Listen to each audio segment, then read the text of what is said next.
গাজায় ইসরায়েলি বাহিনীর চলমান ধ্বংসযজ্ঞের প্রতিবাদে ফিলিস্তিনিদের প্রতি সংহতি জানিয়ে মঙ্গলবার ৮ এপ্রিল দুপুর ১২টায় সময় কাইতাখালী কদমতলী সাধারণ মানুষ এবং ইসলামী যুব আন্দোলন বাংলাদেশ বন্দর থানা আয়োজনে প্রতিবাদ সভা ও বিক্ষোভ মিছিল অনুষ্ঠিত হয়েছে।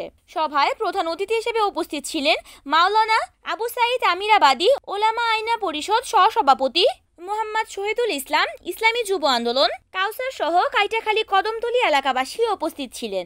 আপনি দেখতে পাচ্ছেন ফিলিস্তিনের পক্ষে ইসরায়েলের বিরুদ্ধে আমরা যদি ক্ষুদ্র আমরা এই কিছু সংখ্যক যুবক আজকে প্রকাশ করলাম আমাদের যে যতটুকু ঈমান আছে আমরা তো রাস্তা পাই না যাওয়ার জন্য, যদি যাওয়ার রাস্তা পেতাম তাহলে দলবদ্ধভাবে অস্ত্র হাতে নিয়ে ইয়া আল্লাহ বাংলাদেশের থেকে লক্ষ লক্ষ যুবক ফিলিস্তিনের পক্ষে যুদ্ধ জিহাদ করতো।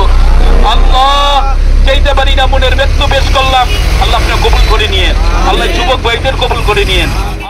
সুমন ইসলাম, NAN TV, নারায়ণগঞ্জ।